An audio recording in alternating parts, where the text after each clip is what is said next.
HCCA is the Hmong Cultural and Community Agency. And my vision for the HCCA is really to revitalize and to maintain Hmong culture. And I know that's kind of very broad, but if you just want like a snapshot of what it is, that's what it is. And so how do you do that, right? How do you maintain and how do you revitalize Hmong culture? Because, you know, cultures are ever changing.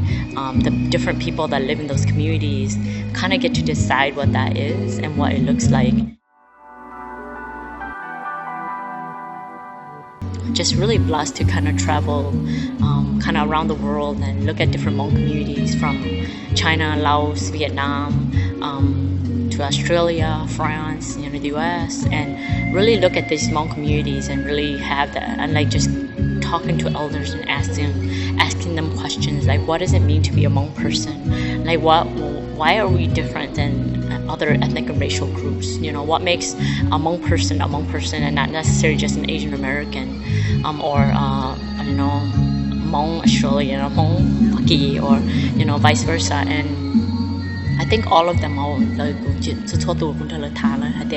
know, what makes us Hmong is the fact that, you know, it's our language, you know, because language is culture, and they're both intricately linked to one another, and one can't exist without the other. And our language really describes what our culture is and our system of belief, our philosophies, and so that's what we try to work on at the Hmong Center, is how do we maintain Hmong identity in the midst of all this, right, in corporate America, and this really, like, you know, assimilated, like a very assimilating education system, despite everything that surrounds us that push us to be American. How do we still maintain our identities as Hmong people?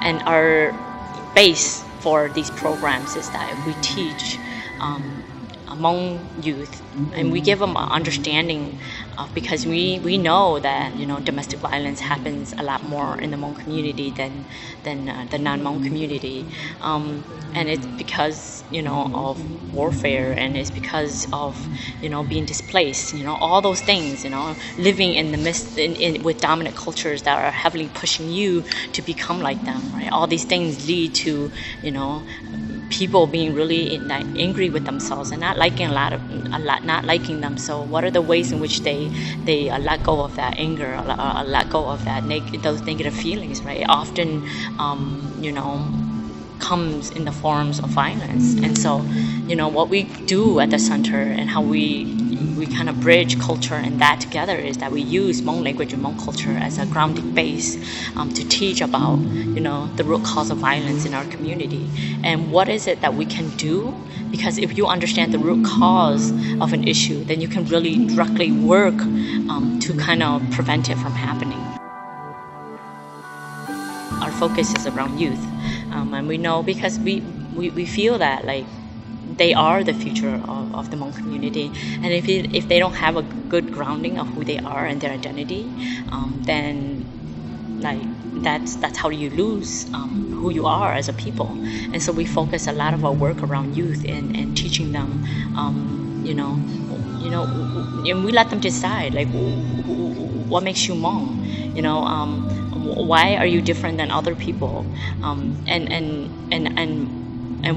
then get them to answer those questions for themselves. So for some of them, being Hmong could be as simple as, oh, I eat rice every day, to, you know, being Hmong means that, you know, I do these things with my family, and we're, you know, it's special being Hmong because you don't see this in dominant culture, or you don't see that in non-Hmong people. So this is what it means to me.